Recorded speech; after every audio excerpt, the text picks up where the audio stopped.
लेकिन उससे पहले हम जानने की कोशिश करेंगे कि पोस्ट मोहम्मद एरा कैसा था, यानी क्या इम्पैक्ट हुआ प्रॉफिट मोहम्मद के डेथ के बाद, जो 632 में सी में था। इसमें क्वेश्चन देखते हैं, what was the effect of prophet's death on Islamic state. Many tribes broke away, जितने ट्राइब्स को इन्होंने इकट्ठा करके रखा था, उम्मा बना के रखा था सबको, उसमें से कई अलग हो गए उनसे, प्रॉफिट नहीं रहे तो उनके आइडियोलॉजी को आगे बढ़ाने के लिए उनको अनसर्टेनिटी थी इसलिए छोड़ के चले गए। Some raised their own prophets based on उम्मा, कुछ किसी किसी ने अपना अपना हिसाब का अपने हिसाब से प्रॉफिट्स बना लिए।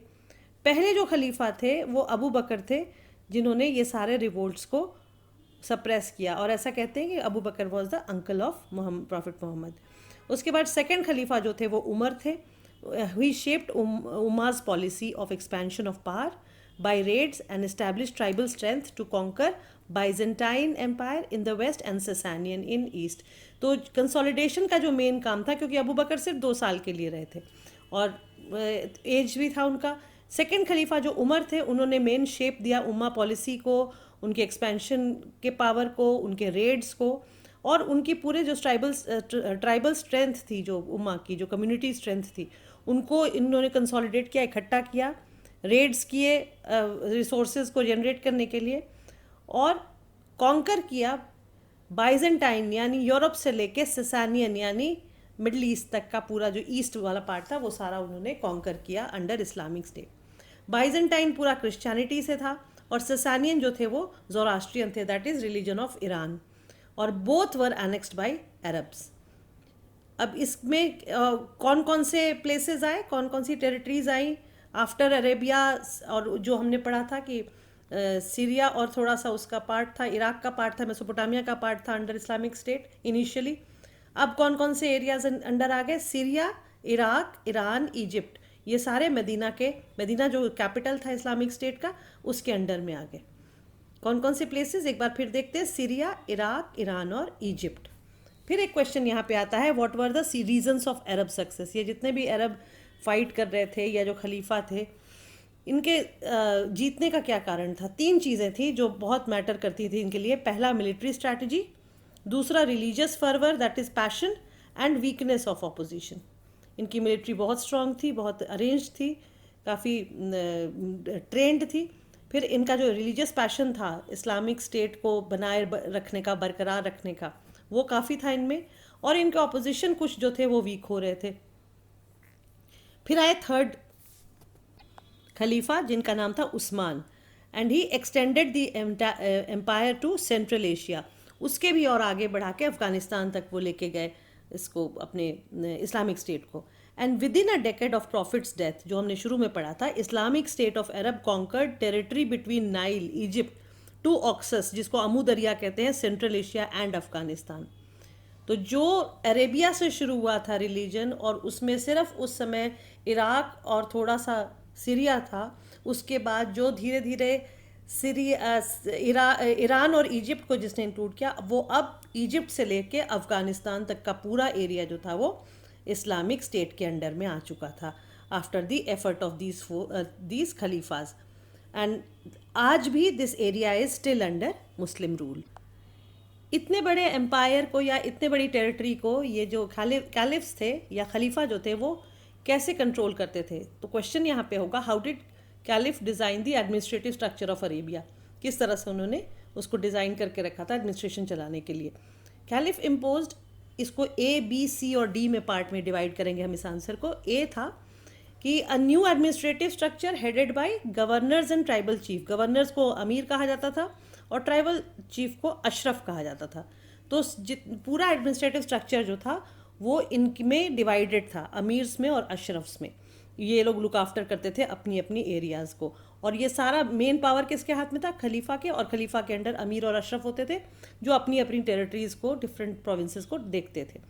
उसके बाद सेंट्रल ट्रेजरी जो थी उसको बायत अलमाल कहते थे, और उसमें रेवेन्यू कहाँ कहाँ से आता था। एक तो taxes paid by the Muslims, जो मुस्लिम थे वो टैक्स पे करते थे। फिर जो रेड्स से जो पैसा आता था, बूटीज फ्रॉम द रेड्स, जो आसपास के इलाकों को ये लोग लूटते थे, कारवां को लूटते थे, उससे जो पैसा आता था उसको भी ट्रेजरी में रखते थे। फिर नॉन मुस्लिम का जो ये जजिया और खराज नाम के जो 2 टैक्स थे जो नॉन मुस्लिम्स को पे करने थे, वो टैक्सेस थे, खराज एंड जजिया।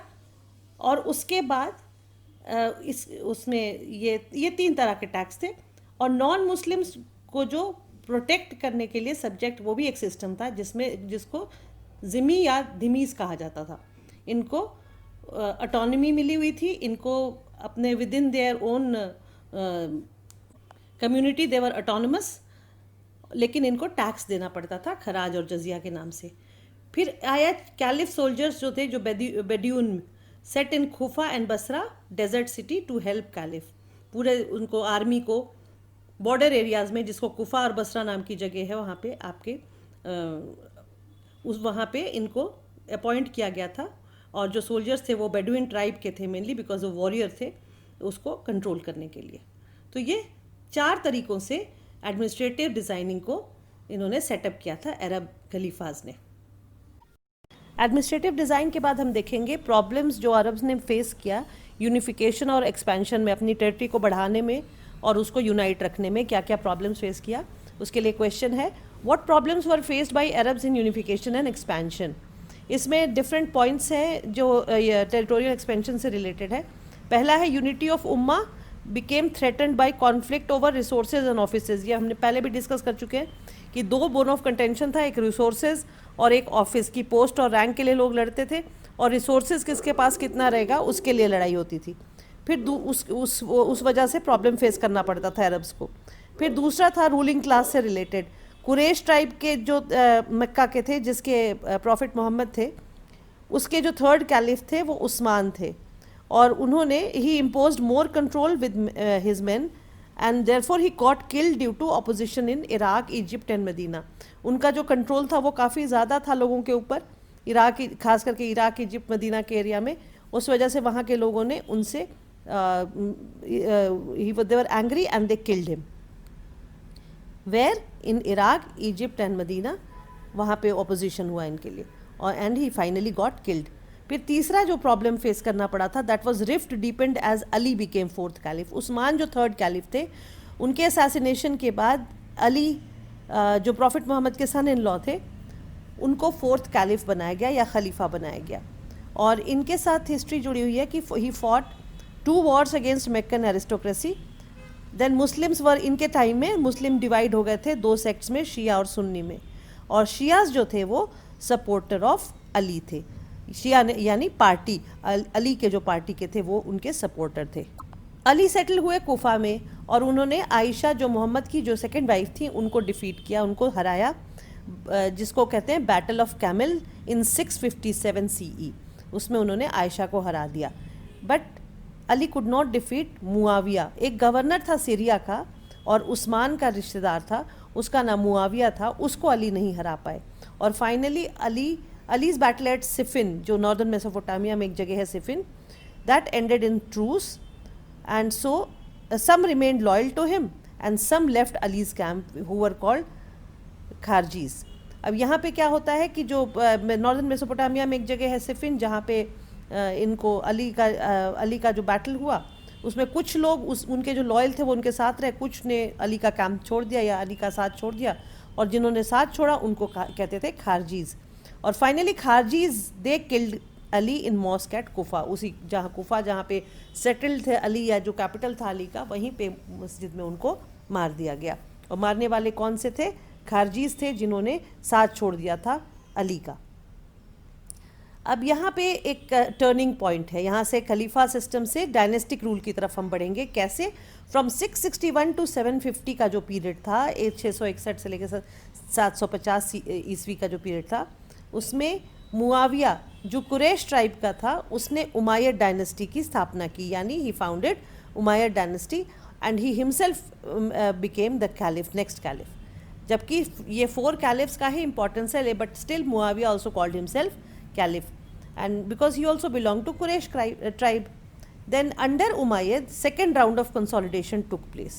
अली का assassination हो चुका था, मुआविया रूलर बन चुका था, और अब क्या हुआ, इस पूरे एरिया का जो कंसोलिडेशन था वो सेकेंड राउंड शुरू हुआ। अली का जो, अब एक बार before we move on to Umayyads in detail, पहले हम अली के बैटल को एक बार और देख लेते हैं। अली का टोटल जो आपके बुक में या आपके टेक्स्ट में मेंशन्ड है वो 4 बैटल्स हैं। 2 मैक्कन एरिस्टोक्रेसी के अगेंस्ट उन्होंने लड़ा था, एक आयशा जो मोहम्मद की सेकंड वाइफ थी उनके खिलाफ लड़ा था, और फाइनल जो बैटल था उनका मुआविया के अगेंस्ट था। तो ये अली के बैटल्स थे। अब हम आते हैं अपने 4th सेगमेंट में, यानी उमायद्स, जो कि 3rd phase of Islamic rule के रूप में हम इस टेक्स्ट में या इस चैप्टर में पढ़ेंगे। उमायद कौन थे? उम्मा को मानने वाले, उमायद डायनेस्टी, और इनका जो फाउंडर था वो था मुआविया, और मुआविया जो था वो कुरैश ट्राइब का था। अब यहाँ एक क्वेश्चन देखते हैं, give an account of rise and consolidation of Umayyad dynasty. अब आंसर में 1 बाय 1 देखते हैं इनका राइज एंड कंसोलिडेशन। सबसे पहले ये अथॉरिटेरियन पॉलिटी थी इनकी, उमैयद्स की, यानी काफ़ी कंट्रोल रखा हुआ था इन्होंने अपने पूरे डायनेस्टी पे।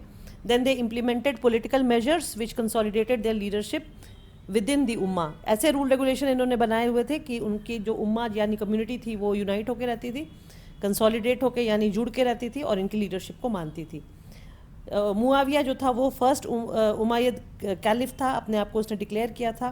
कैपिटल उसने सीरिया में, क्योंकि वो सीरिया का ही था, सीरिया से शुरुआत हुई थी, तो सीरिया में उसने कैपिटल सिटी बनाई थी, यानी दमास्कस में। सीरिया का कैपिटल अभी भी Damascus. Adopted court system and administrative institutions of Byzantine empire. Umayyad की बहुत बड़ी एक तरह से कह सकते हैं आपकी उनका रिमार्केबल फीचर था कि बाइजेंटाइन एम्पायर यानी जो यूरोप का जो सिस्टम था उसको इन्होंने अडॉप्ट किया था अपने एडमिनिस्ट्रेटिव इंस्टीट्यूशन में और अपने कोर्ट सिस्टम में।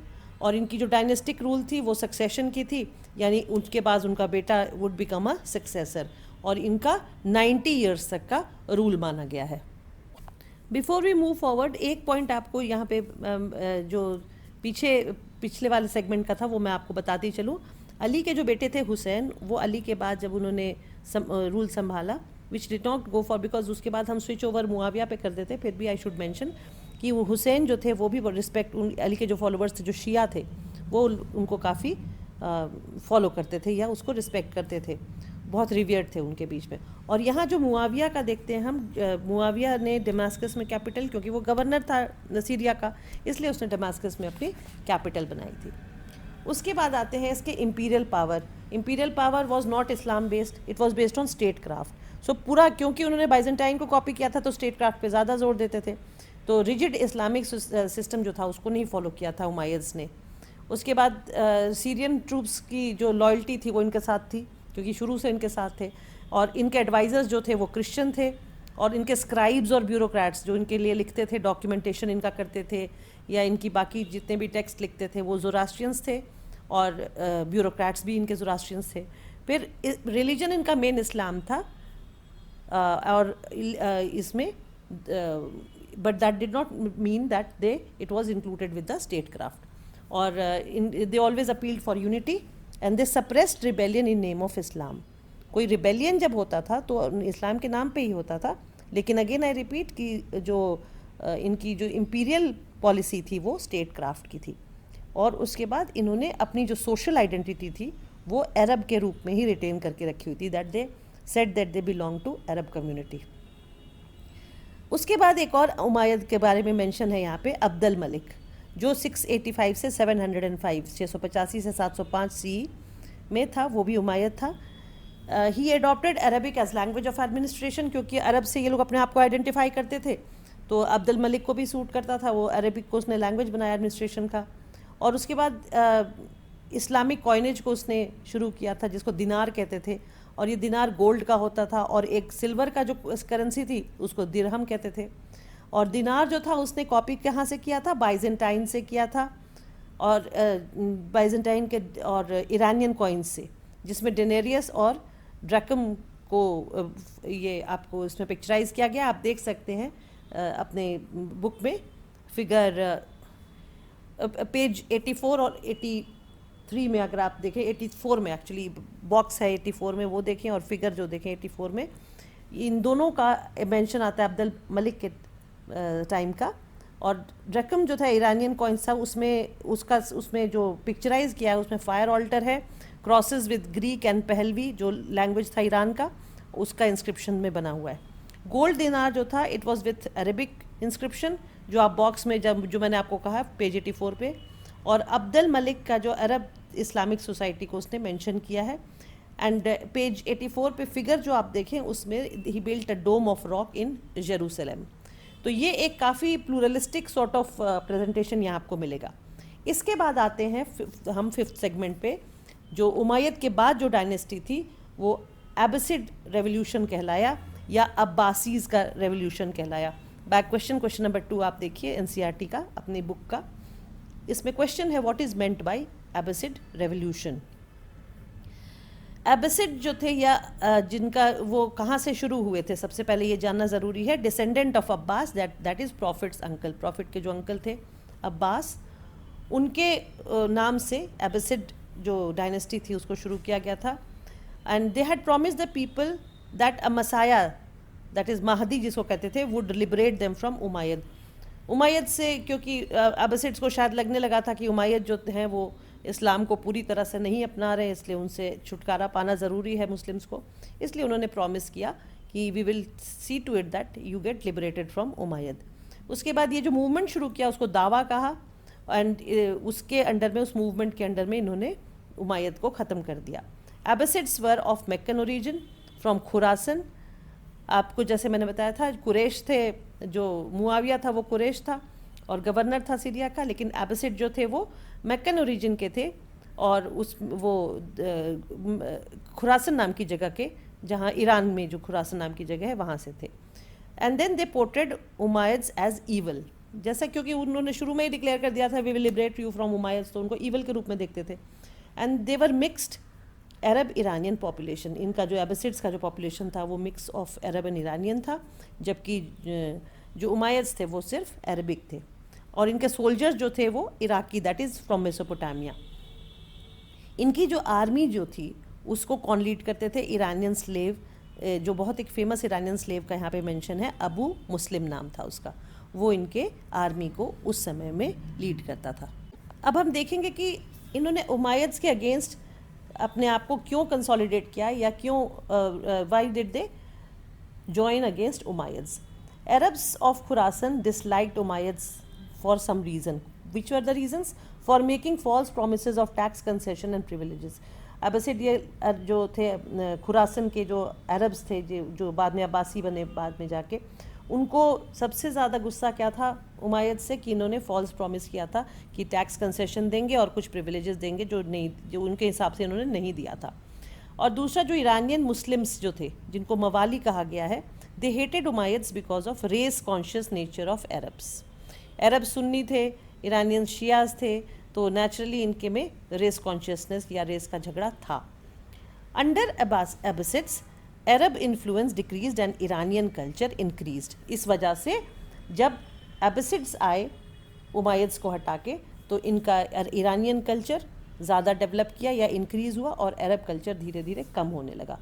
और अब्बासिड्स ने अपना कैपिटल कहाँ बनाया? बगदाद में, और which was there till 9th century, that is 810 तक था। Then non-tribal basis of army and bureaucracy for participator of Iraq and Khorasan, participation of Iraq and Khorasan, इन लोगों का पार्टिसिपेशन था, आर्मी वहीं की थी, ब्यूरोक्रेसी भी वहीं की थी। फिर Abbasid ruler enhance function of caliphate and patronised Islamic institutions. वहाँ पे उमैयद का हमने देखा कि वो स्टेट क्राफ्ट पे ज़्यादा ध्यान देते थे, इस्लाम को सिर्फ रिलीजन के रूप में, या जो कोई अगर वॉर या कोई झगड़ा लड़ाई होता था तो उसमें इस्लामिक वैल्यूज़ को यूज़ करते थे। लेकिन यहाँ पे अब्बासिड रूलर जो थे इन्होंने पेट्रनाइज़ किया इस्लामिक इंस्टीट्यूशन को, यानी रिलीजन पे काफ़ी ज़ोर दिया इन्होंने, और कैलिफेट का फंक्शन जो था, यानी जो उनके हेड जो लीडर था उनका फंक्शन काफ़ी ज़्यादा कर दिया। उन्होंने सेंट्रलाइज कर दिया स्टेट, और उमैयद के दो चीज़ों को उन्होंने मेंटेन किया। पहले तो मैग्निफिसेंट इम्पीरियल आर्किटेक्चर और court ceremonies. Court ceremonies Umayyad ने कहाँ से ली थी?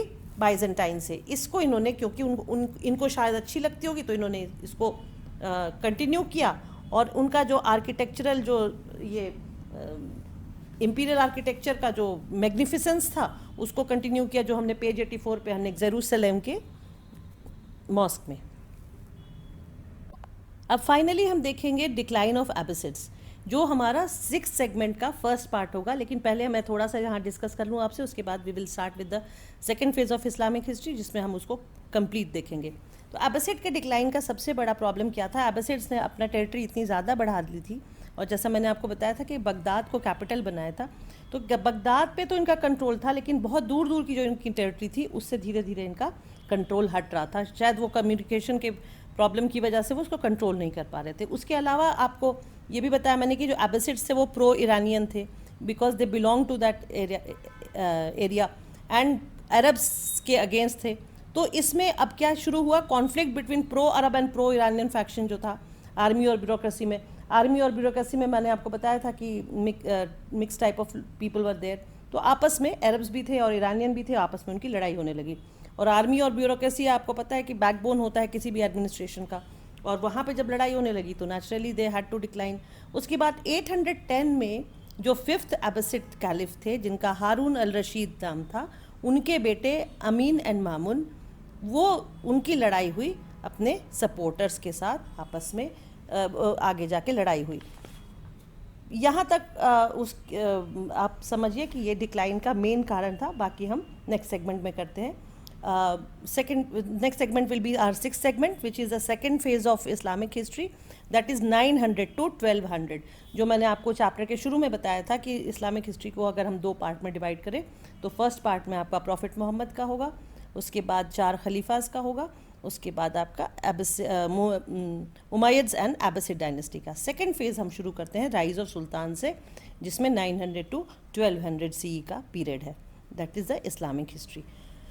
Now here we will take up the same question which we left in the last segment. What were the reasons of Abbasid decline? क्योंकि Abbasid का decline होना और सल्तनत का आना, that was a sort of overlap. So let's do it again this question.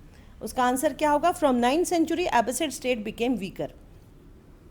The reason was number 1, Baghdad's control over distant territory declined. Baghdad जो capital था distant territory पे उसका जो जोर था वो खत्म हो रहा था. Second, conflict between pro-Arab and Iranian faction in army and bureaucracy, which we have discussed. And third, in 810, Caliph 5th Abbasid Harun al-Rashid son Amin and Mamun fought along with supporters.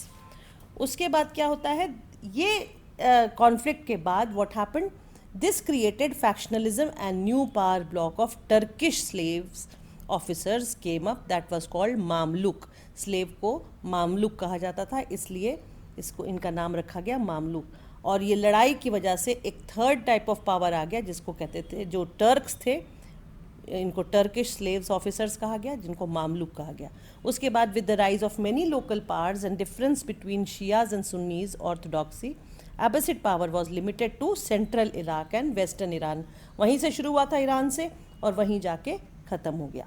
उसके बाद आगे इसके आगे जो development हुआ वो ये था कि इन 945 बुयद्स a Shia clan from Iran captured Baghdad and assumed the title of शहनशाह। अब फिर लड़ाई हो गई, डिक्लाइन हो गया, तो अब जो छोटी कम्युनिटीज़ थी वो अपने अपने रास्ते जा रही थी और अपने आप को डेवलप करने की कोशिश कर रही थी। उसमें एक जो कम्युनिटी थी बुयद्स की, शिया क्लैन थे वो, ईरान उन्होंने बगदाद को कैप्चर कर लिया और उसमें अपने आप को क्या घोषित कर दिया, शहनशाह की टाइटल दे दी और शहनशाह घोषित कर दिया। And they kept Abbasid caliph as symbolic head of Sunni subject. जो कैलिफ एबसिड के थे वो फिर नेम सेक के रह गए सिर्फ। उसके बाद आता है आपका एक और कम्युनिटी थी जिसको फातिमिड्स कहते थे। They claim to be the descendant of Fatima. Fatima कौन थी? प्रॉफिट की डॉटर थी। और ये जो फातिमिड्स थे ये शिया थे और they were from North Africa, that is Cairo जो था, जिसको काहिरा ये लोग कहते थे। कैरो इजिप्ट की जो कैपिटल है, new capital of Egypt. Old capital Egypt की फुस्तात थी, अब नया कैपिटल इन्होंने बनाया जिसको काहिरा नाम रखा, जिसको इंग्लिश में कैरो कहा जाता है। वहाँ के फातिमिड्स थे और इन्होंने 969 में इजिप्ट को कैप्चर कर लिया। तो 2-3 डेवलपमेंट हम एक मामलुक की डेवलपमेंट देखते हैं, एक बुयद्स की डेवलपमेंट देखते हैं और एक फातिमिड्स की डेवलपमेंट देखते हैं, प्लस शिया और सुन्नी के ऑर्थोडॉक्सी में क्लैश देखते हैं। ये सारे जो डेवलपमेंट थे ये एबसिड के डिक्लाइन के साथ आए। अब यहाँ से शुरू होता है हमारा सल्तनत का सिस्टम। क्वेश्चन है, डिस्क्राइब द राइज ऑफ सल्तनत बिटवीन 950 to 1200 CE। ये एक डिटेल्ड क्वेश्चन है। इस क्वेश्चन को करने से पहले हम ये देखेंगे कि इस्लामिक सोसाइटी जो 950 से 1200 CE के पीरियड में थी, उसने अपने आप को होल्ड करके या यूनाइट करके कैसे रखा था। और इनका how was the political division maintained, इनका पॉलिटिकल डिवीजन कैसे था, क्योंकि कैलिफ्स का हम देख चुके थे पीरियड, 2 डायनेस्टीज़ देख चुके थे, उसके पहले सबसे पहले प्रॉफिट मोहम्मद का हम सिस्टम देख चुके थे।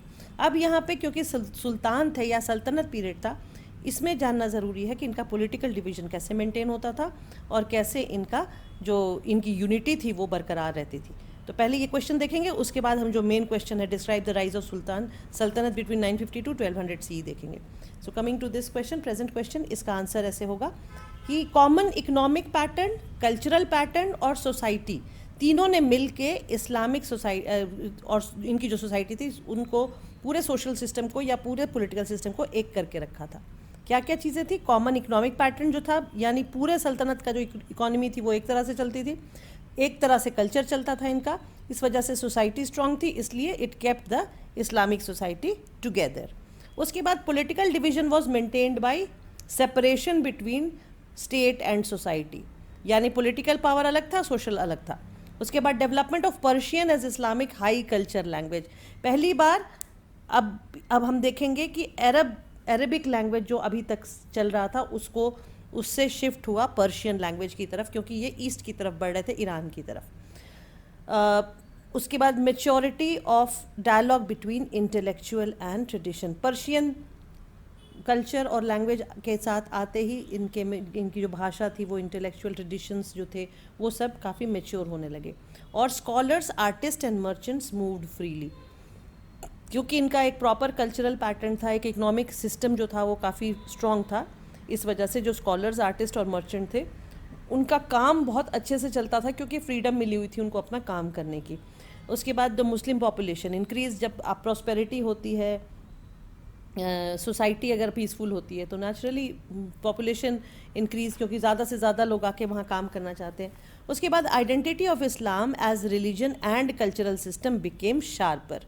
Now all this whole community, all these people now distinctively were known as Islamic community या Islamic society। ये क्वेश्चन हम यहीं ख़त्म करते हैं, उसके बाद हम अपने मेन क्वेश्चन पर आते हैं। I repeat the question again, describe the rise of सल्तनत बिटवीन या सुल्तानेट बिटवीन 950 टू 1200 CE। इसमें आपका one by one you will have to see कि गजनवीद सल्तनत थे, फिर सेल्जुक टर्क्स थे, इस तरह से one by one will see. Let us begin the answer with, in the 10th and 11th century, Turkish Sultan, a third ethnic group to Arab and Iranians, became prominent। यानी पहले सबसे अरब थे, उसके बाद ईरानी आए अब्बासिड्स के टाइम से, अब थर्ड जो आए वो टर्क्स थे। और टर्क्स कब आए? 10th और 11th सेंचुरी में। अच्छा, टर्क्स कौन थे? नोमैडिक ट्राइब थे सेंट्रल एशिया के, यानी स्टेपीज ग्रासलैंड जो था of Turkistan to border of China, उस पूरे रीजन में जो तुर्किस्तान से लेके चाइना के बॉर्डर तक पूरा जो एरिया था वो स्टेपीज ग्रासलैंड से भरा हुआ है, वहाँ के थे ये लोग। एंड इनका सबसे बड़ी खूबी थी, बहुत अच्छे राइडर्स थे, हॉर्स राइडर, क्योंकि हॉर्स वहाँ अच्छे मिलते थे, हॉर्स राइडिंग इनको बहुत ज़बरदस्त आती थी। और हॉर्स के ऊपर चढ़ के लड़ाई लड़ना ये प्रैक्टिस थी, इसलिए वॉरियर्स भी बहुत ज़्यादा स्ट्रॉन्ग थे, ये लोग बहुत फेरोशियस वॉरियर्स थे। उसके बाद slaves and soldiers of Abbasid, Samanid and Buyid थे ये लोग। मतलब ये टर्क्स जो थे ये अब्बासिड्स के साथ भी काम कर चुके थे एज स्लेव्स एंड वॉरियर्स, और समनिद जो कम्युनिटी थी उनके साथ भी, और बुयिद्स के साथ भी। तो हर जगह उनको लड़ने का, हर तरह के टेरेन पे लड़ने का, हर तरह के क्लाइमेट में लड़ने का, और हर तरह के लोगों के साथ रह के मिल के रहने का इनको आदत थी। इसलिए इनका जो स्ट्रेंथ था या इनकी जो पावर थी वो इस वजह से भी काफ़ी एनहांस हो रही थी। इसके बाद they got high position, gradually converted to Islam due to the loyalty and military skill. इन लोगों के साथ काम करने की वजह से एक और बहुत बड़ा इनका रीज़न था कि ये लॉयल बहुत थे, जिसके साथ भी काम करते थे उनके साथ पूरी लॉयल्टी के साथ काम करते थे, इस वजह से इनको एब्जॉर्ब कर लिया गया कन्वर्ट करके इस्लाम में। और इनकी लॉयल्टी के साथ साथ इनकी मिलिट्री स्किल भी जो थी, जो हर जगह इनको पॉपुलर बनाती थी। 961 में हम देखते हैं सबसे पहले जो सल्तनत पीर आया वो था Ghaznavi. Ghazni is a place, वहाँ के जो सुल्तान थे उनको गजनवी सुल्तान्स कहा। इनका जो फाउंडर था 961 में उसका नाम था अल्पतजिन। और लेकिन जो गजनवी सल्तनत जो था वो कंसोलिडेट किसने किया? महमूद ऑफ गजनी। इनका नाम आपने पहले भी जूनियर क्लासेस में सुना होगा, very famous personality of that area. 998 to 1030 this man was called Mahmud of Ghaznavi. Ghazni, that is Mahmud Ghaznavi कहते थे उसको। तो Ghaznavis were military dynasty like Buyid tribes and they were professional army of Turks and Indian. ये एक बड़ा यहाँ पे यूनिक सी चीज़ है कि इनका जो सेनापति या जो इनका हेड था वो, उसका नाम तिलक था, इंडियन था वो, जो इनको कंट्रोल करता था। Centre of power was Khurasan and Afghanistan, क्योंकि ये ईस्टवर्ड घूम जा रहे थे, अरब से ईरान से फिर आगे और जा रहे थे, तो इसलिए उन्होंने जो अपना सेंटर ऑफ पावर था वो अफ़गानिस्तान और खुरासन वाले एरिया में बनाया था। और जो महमूद जो था वो स्लेव का बेटा था, और एबसिड कैलिफ जो था वो, उसको इसकी ज़रूरत थी, इसलिए महमूद को उसने फेवर किया और उसको सुल्तान की उपाधि दे दी। बदले में महमूद जो था गजनी का,